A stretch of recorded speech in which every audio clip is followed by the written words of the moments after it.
Hello, Jim Farr from Emmanuel United Methodist Church in Noblesville, and I'm here to talk to you with this week's Thoughts from the Far Side. I don't normally do this, but I want to talk just for a moment about the upcoming sermon on Sunday because I think it is one of the most challenging messages for me to write and give as it is for you to hear and take into your hearts. I'm going to talk about grace and forgiveness. Forgiveness is a word that's a challenging word. Now, we love to accept the grace and forgiveness for ourselves.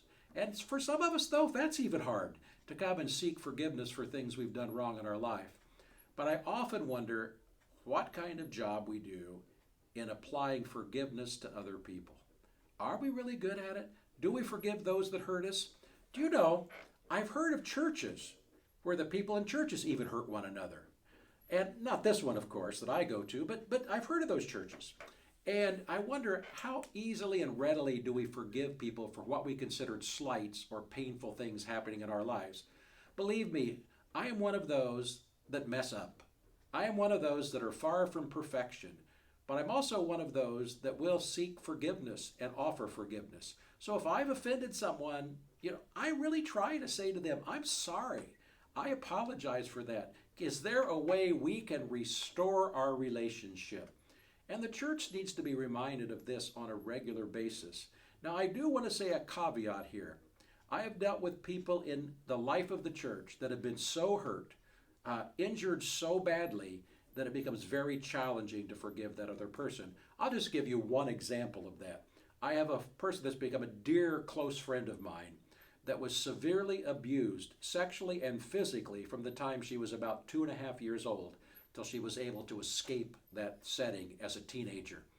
And she will talk to me for hours about forgiveness and how could she ever forgive this person that did that. And by the way, this person has never been repentant, though forgiveness is not based on repentance for us to forgive others. And that's challenging, isn't it? Is there somebody that's hurt you so bad in your life that you think you could never, ever, ever forgive them? Well, one of the things I try to help people understand from a spiritual sense, as a spiritual director, is this. It's okay to forgive someone in your heart and in your spirit without having the need. In fact, it may not even be safe to tell them that you've forgiven them. You can let go of that. And that's what really is about. Because until you can let go of that pain, that problem, until you can forgive, that person that hurt you still has power over you. Because they're bringing back those feelings, those memories, those things that happened to you. So forgiveness is a very, very interesting subject. It's very layered. I'm not sure what I'm going to say on Sunday yet. I've already spent 3 hours working on the sermon. I have another couple days to work on it, so hopefully I will come up with something that speaks to all of us.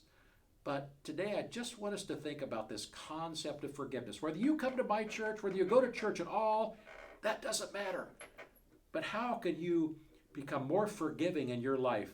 First, with those people you know so well in your family. Oh, that can be a tough one. Your friendships, your churches, your workplaces.